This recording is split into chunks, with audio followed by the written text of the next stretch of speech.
अंगिरा जी आए। राजा ने अंगिरा जी और नारद जी के चरणों में गिरकर कहा, भगवान मेरे पुत्र को जिला दीजिए, आप ही लोगों के आशीर्वाद से वो हुआ था।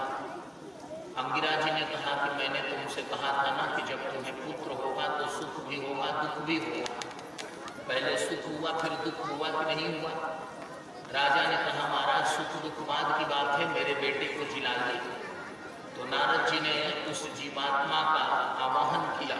जीवात्मन पश्य भद्रं ते, ऐ जीवात्मा तुम्हारा कल्याण हो, देखो ये तुम्हारा शरीर यहाँ पड़ा हुआ है, ये तुम्हारे माता पिता तुम्हारे लिए जुगन कर रहे हैं, क्रंदन कर रहे हैं।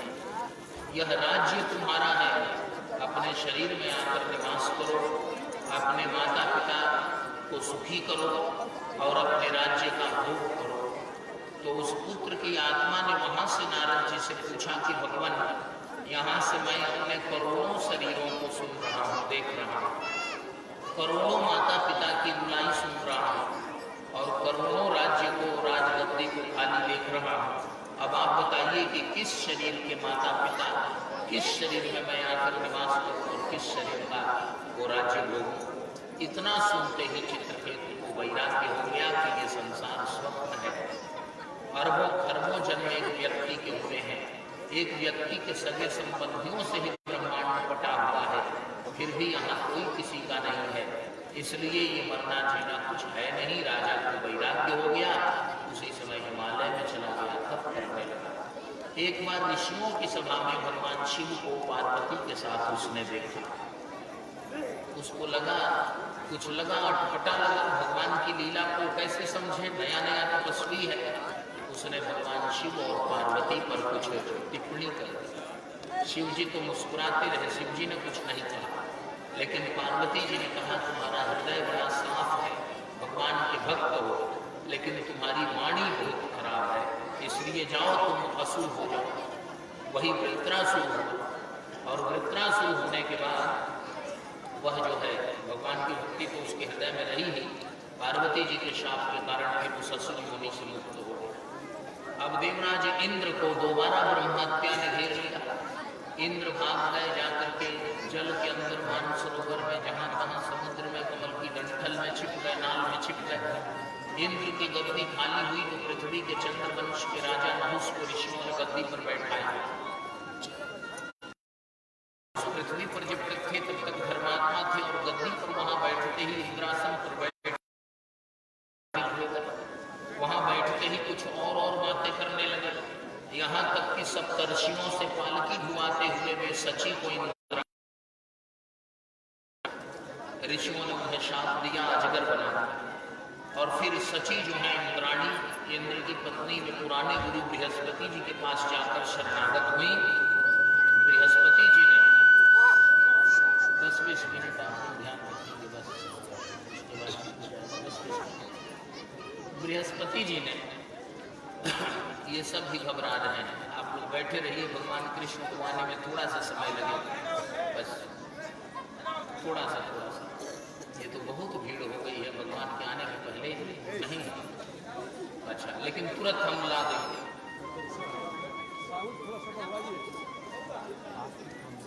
इसका गैदरिंग के चलते पूरा आवाज सही मिल रही है, सब सुन नहीं रहे हैं।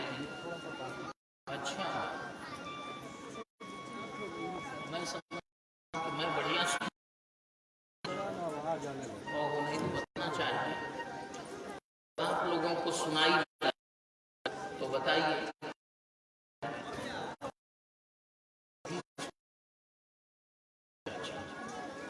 नारायण,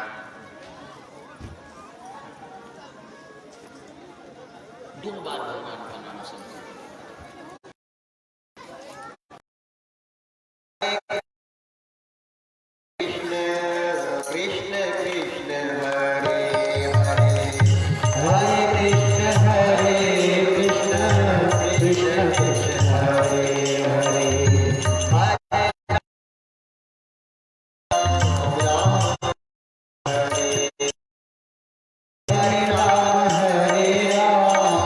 राम राम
अग्निदेव को चरु इत्यादि दिए, यज्ञ कराया और देवराज इंद्र को ढूंढवाया। इंद्र मिल गए अग्निदेव से, फिर उनकी शुद्धि के लिए यज्ञ किया। जिस स्थान में देवराज इंद्र की शुद्धि हुई वो यही इलाका है, यही क्षेत्र है। रामायण में, माने वाल्मीकि रामायण में, पुराणों में उसे 2 जनपदों का नाम दिया है, 2 जिले। एक का नाम है मलद और एक का नाम है करुष। ब्रह्म हत्या की सारी मैल देवराज इंद्र का यज्ञ से जहाँ समाप्त हो गई उसका नाम हुआ मलद। और जहाँ भूख और प्यास, देवताओं को भूख प्यास नहीं लगती और हत्या के दोष के कारण देवराज इंद्र में भूख और प्यास बढ़ गई थी, उसकी जहाँ निवृत्ति हो गई कारुष्य की, क्षुधा पिपासा की, उस जनपद का नाम हुआ करुष। मलद और करुष ये 2 जनपद हैं जो आजकल आरा और बक्सर 2 जिले के रूप में विराजमान हैं। लिखा है पुराणों में कि श्री गंगा जी का दक्षिण तट है, यही दक्षिण तट है कर्मनासा और सोनभद्र के बीच में। देवराज इंद्र यहीं ब्रह्म हत्या से शुद्ध हो गए थे, इसलिए ये कथा आप लोगों को सुननी जरूरी है। फिर देवराज इंद्र ने आशीर्वाद दिया कि इस क्षेत्र में धन और धर्म की कमी नहीं हो, दोनों जरूरी है। तो धन और धर्म भी इस क्षेत्र में पर्याप्त है, दोनों, इसलिए दोनों की महिमा है। देवराज इंद्र शुद्ध हुए, फिर 6ठा स्कंध पूरा हुआ, वे गद्दी पर आ गए। 7वें स्कंध की कथा हमने प्रहलाद जी के ब्याज से तुरंत सुना दी है कुछ देर पहले। 8वें स्कंध के पहले अध्याय में 14 मनुओं का वर्णन है और उनके मनवंतरों, काल विभाजन का। आवाज ठीक है? अच्छा। इसके बाद जो है दूसरे अध्याय में ग्राह और गजेंद्र की कथा है और तीसरे अध्याय में गजेंद्र मोक्ष नामक स्तुति है। गजेंद्र ने भगवान को पुकारने के लिए, बुलाने के लिए और ग्राह के बंधन से अपने को मुक्त कराने के लिए जो स्तुति की उसका नाम है गजेंद्र मोक्ष। चौथे अध्याय में ग्राह और गजेंद्र के पूर्व जन्मों का चरित्र है। श्रीमद् भागवत में जो तीसरा अध्याय अष्टम स्कंध का है गजेंद्र मोक्ष, उसमें कुल 33 श्लोक हैं, उसे गजेंद्र मोक्ष कहते हैं। उसका पाठ करने से ऋण से मुक्ति, रोग से मुक्ति, बंधनों से मुक्ति, शत्रुओं से मुक्ति और भगवान की भक्ति मिलती है। वो बहुत सुख शांति देने वाला स्तोत्र है गजेंद्र मोक्ष।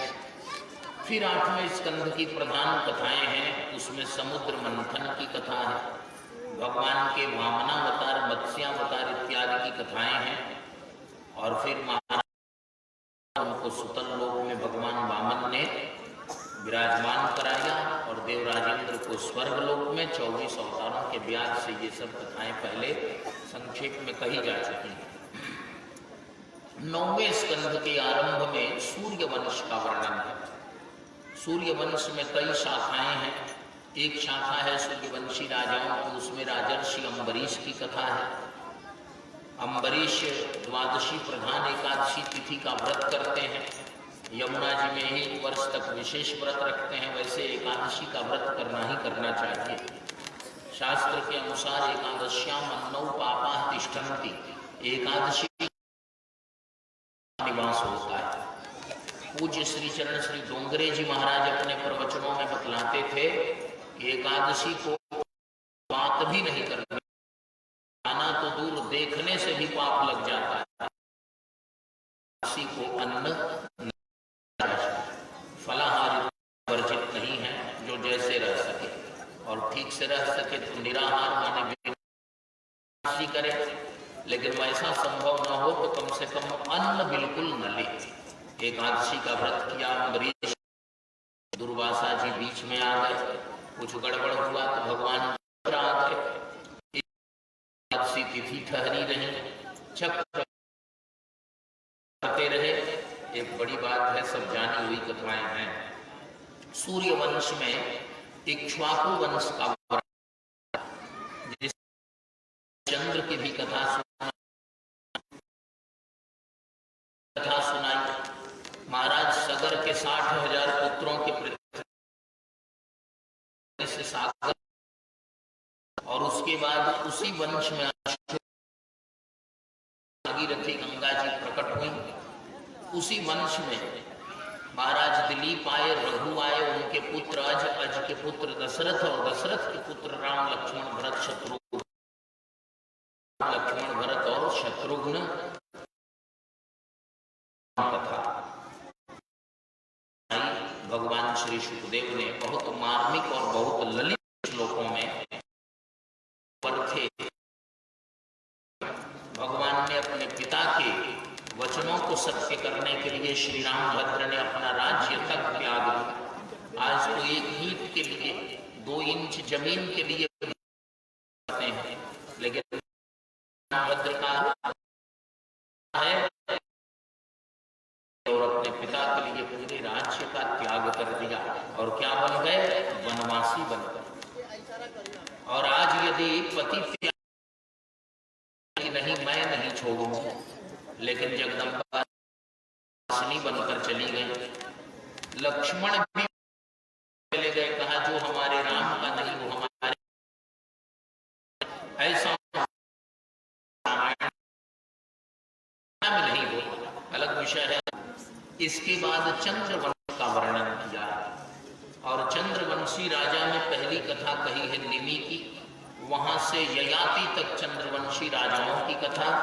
और महाराज ययाति नाम है वंश में। अब भगवान से ज्यादा बातचीत कल ही करेंगे, आज उनको ज्यादा परेशान, बहुत देर से पेंडिंग है, खड़े हैं लाइन में, उनको बुला दें। केवल उसी यदुवंश में सुनिए, उसी यदुवंश में संतान होकर कंस की जेल में उसके कारागार कृष्ण प्रकट होते हैं और रातों रात ही मथुरा से गोकुल चले जाते हैं, जिसे महावन कहते हैं। देवकी देवी ने देवक्याम देव रूपिण्याम विष्णु सर्वभाषय निशीथे तम उद्भूत माने जनार्दने। भगवान जो है वो निशीथ माने मध्य रात्रि में आते हैं, कोई जाने नहीं। आजकल तो पहले से ही ये सब लग जाते हैं, दुनिया जान जाती है कि आ जाने वाला है, लेकिन वहां कंस के सारे लोग लगे हैं, किसी को कानों कान पता नहीं चला कि आज भगवान आने वाले भी हैं। और भगवान आए भी तो कितने छुप छुपा कर आए, निशीथ, निशीथ माने मध्य रात्रि में। राम जी के रूप में जब आए तो डंके की चोट पर आए, मध्य दिवस शीतन घाम, दोपहर में आ रहे हैं। और लेकिन श्री कृष्ण के रूप में जब आए तो निशीथ मध्य रात्रि में आए। देवकी माता ने देखा, आविरासिद यथा प्राच्याम दिशिंदूरि पुष्कल, जैसे पूर्व दिशा में इंदु माने चंद्रमा उदित होते हैं, वैसे ही देवकी जैसी पूर्व दिशा के सामने कृष्ण रूपी चंद्र का उदय हुआ। तमद्भुतम क्षणम श्री मंगलशोभि कौस्तुभम पीतांबरम। भगवान जो है वो अद्भुत प्रकट हुए, भय प्रकट कृपाला दीन दयाला कौशल्या हितकारी। उस तरह से देवकी माता ने, वसुदेव जी ने भगवान के दर्शन प्रणाम किया और इसके बाद वसुदेव जी ने प्रार्थना की, विदितोसि भगवान साक्षात पुरुषः प्रकृतिः परः केवल आनंद स्वरूप सर्वबुद्धिदृक्। सांख्य न्याय वेदांत योग सारे दर्शन एक ही श्लोक में आ गए और पूरी ललित, पूरी विशद, पूरा विशद श्लोक है, पूरी विशद स्तुति है। और देवकी माता, 2 मिनट, अब वो सब हम कर ही दे तब सब आएंगे। देवकी माता ने भी भगवान की स्तुति की। रूपम यत्तत्राहुरव्यक्तमाद्यम ब्रह्म ज्योतिर्निर्गुणम निर्विकारम सत्ता मात्रम निर्विशेषम निरीहम सत्वम साक्षात विष्णुरध्यात्म दीपः। दोनों ने स्तुति कर लिए तो भगवान ने कहा, सुनो, मैं तीसरी बार आपका पुत्र बना हूं। पहले सर्ग में, पहली सृष्टि में त्वमेव पूर्व सर्गे हो, पूर्व काल में तुम जो थी, माँ से कहा, तुम्हारा नाम था कृष्णी और पिताजी का नाम था सुतपा, ये तपस्वी थे। और उस समय मैं आप दोनों का पुत्र बन करके आया था, मेरा नाम था कृष्णिगर्भ। दूसरी बार आप अदिति बनी और ये कश्यप बने, मैं आप दोनों का पुत्र बन करके आया, मेरा नाम था उपेंद्र माने वामन। और आज तीसरी बार आप मैं आप दोनों का पुत्र बन करके आया हूँ, मेरा नाम है कृष्ण। अब बताओ क्या करना है, कंस को मारना है? उन्होंने कहा हमें किसी को नहीं मारना है, वो आप जानिए। तो भगवान ने कहा मुझे गोकुल ले चलो, और गोकुल में महावन में भगवान जाते हैं।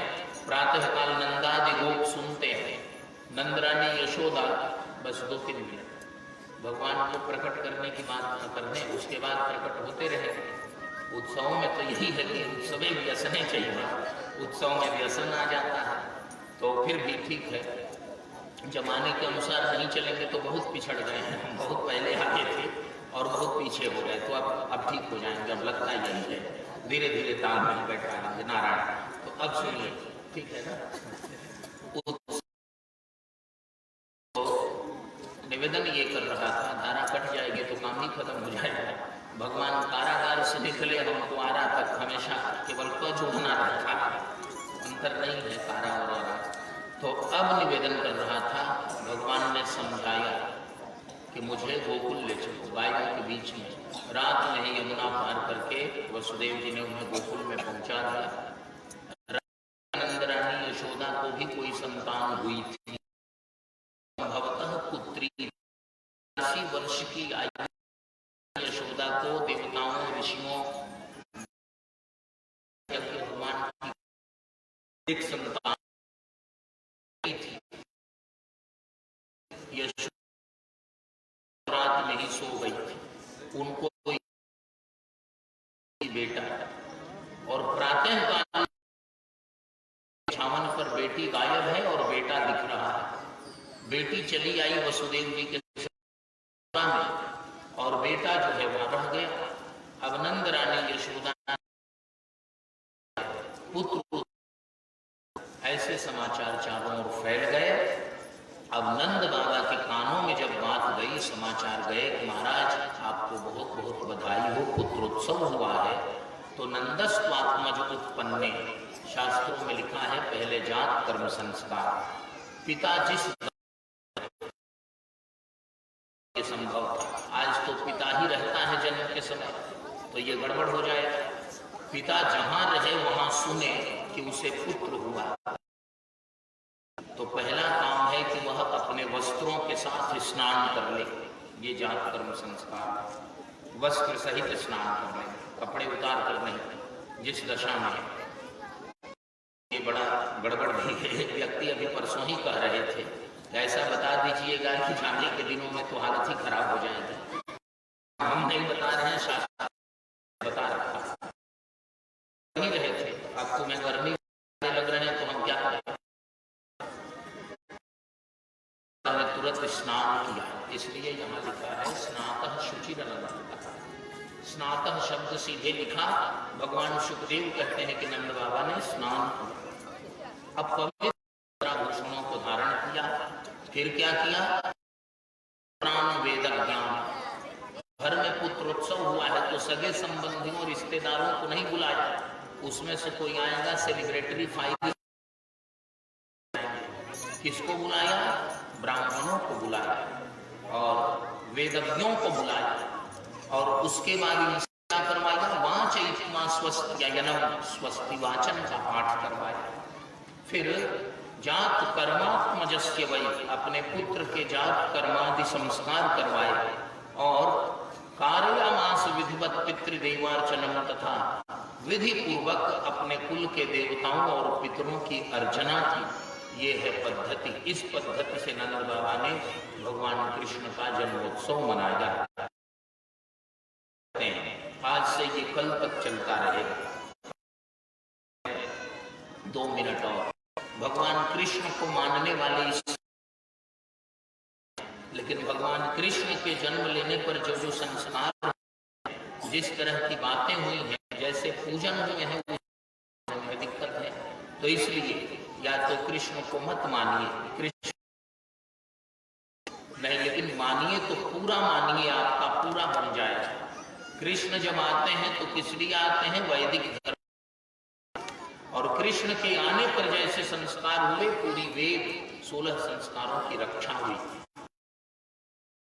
त्रिदेवार्चनम पूर्वक जाकर आई, इसके इसके बाद नंदोत्सव हुआ। गोपाल समाययु राजन नानो पायन पाणयः। भगवान श्री शुकदेव कहते हैं राजन परीक्षित, गोपाल लोग अनेकों प्रकार के उपहार हाथों में लेकर आए। नंद बाबा को उपहार दिया, नंद बाबा ने उनको उपहार लिया और गोपियों ने हमारे है कि यदि वो सुनती कि 81 वर्ष की आयु में यशोदा को पुत्र हुआ है तो 1.5 घंटे, लेकिन वो गोपियां गोप्यश्चाकर्ण्य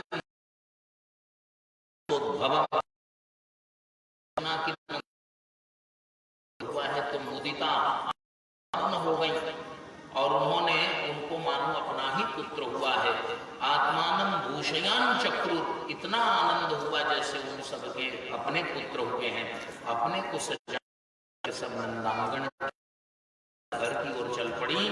गोप्यः सुमृष्टमणि कुंडल निष्कंठ्यश्चित्रांबरा तमाल्यवर्चा नंदालयं सबलया व्रजतिर्विरेजुर्व्या शोभा। भगवान श्री शुकदेव बालके सिंचन्त्यो जन्म जगो। राजन परीक्षित गोपांगनाएं जाती हैं झुंड की झुंड और